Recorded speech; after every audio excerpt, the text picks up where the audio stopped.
So my review of Limbo, now that the credits have rolled, and I'm gonna upload this as a different video. I really do like Limbo. Honestly, it's hard for me to like a puzzle game. I've never been a fan of the Zelda series.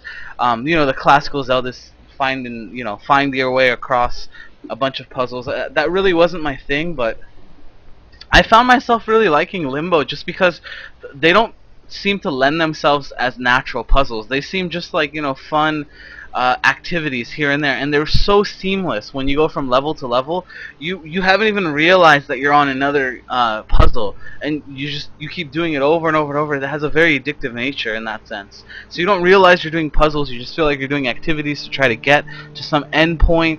It doesn't feel puzzlish, which I guess that's why I really enjoyed it. It teases you really well at the end there. I obviously don't want to spoil anything for you guys who just want to hear the review. Um, the way I review games is I review them on a 5-point scale, and I don't use decimals. I think decimals make the job of a review and the purpose of a review harder. A review should do, as I've mentioned this before and in my writing as well on my website, a review should help you figure out how a game is, how enjoyable it is. That's the purpose of a review. That's why we read reviews. Is this a good or bad game? Putting decimals in it complicates it. Making it out of a 10-point system complicates it. In a 10-point system, a 6 and a 7, are they really that different? A 7 and an 8, maybe an 18 is a lot better, but it's not that big of a step up. But on a 5-point system like XPlay does, not that I want to copy them, but I just do like that 5-point system. When you do that 5-point system, there's a huge difference between a 2 and a 3, a 3 and a 4, and a 4 and a 5. A 5, you're basically saying this is like one of the best games you've ever played. A 4, you're saying this is a great game, it's really definitely enjoyable. 3, you're saying it's an average game. 3 is right in the half of all of that, right? 2 and below means it's horrible. So if it's a 5-point system, you you want a really good game, you want the 5 games, and I think people should get 5s for games. There shouldn't have to be some limit on what you can give a game. As far like it shouldn't have to be like perfection is your standard. No, 5 games should just be games that you feel are like some of the best games you've ever played. So is this a 5? No, it's definitely not a 5. Is it a 3? No, I actually don't think it's a 3 either. If I could use decimals, I'd say it's between a 3 and a 4. But again, since I don't want to use decimals, I'm gonna man up and just give you one or the other. So I'm gonna give it a 4 out of 5. I think it leans a little bit closer to a 4 than anything else. It's an above average game.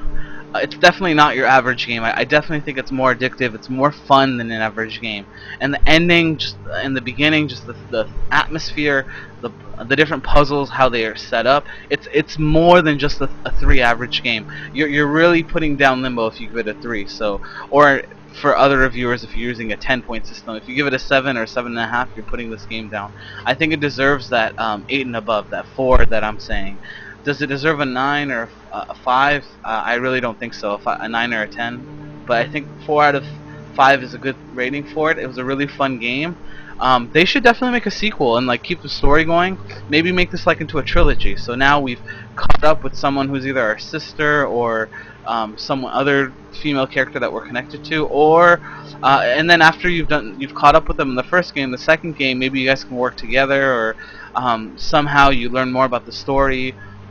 Third game, just go ahead and climax it and then resolve everything. So I really enjoyed the game. I give it a 4 out of 5, and I really hope more people play it. I actually, you know what?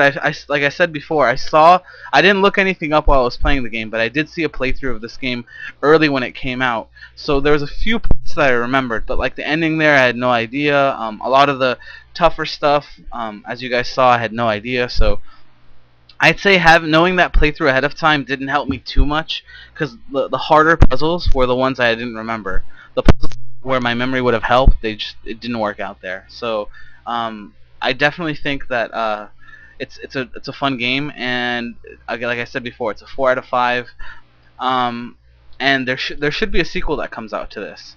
So we'll see what happens. We'll see if they make a sequel to this. And like I was saying before, I got this game because of the Humble Indie Pack. And I didn't think it was a buy just in and of itself for the price they were asking. I think it was 20 or 15 bucks. But when you got it in the Humble Indie Pack, and I paid like $7 and some change, that it was a good deal because you got Limbo, you got Super Brothers. So it gave me a reason to play the game once I'd actually seen a playthrough like years ago. Anyways, again, 4 out of 5, great game. Reviews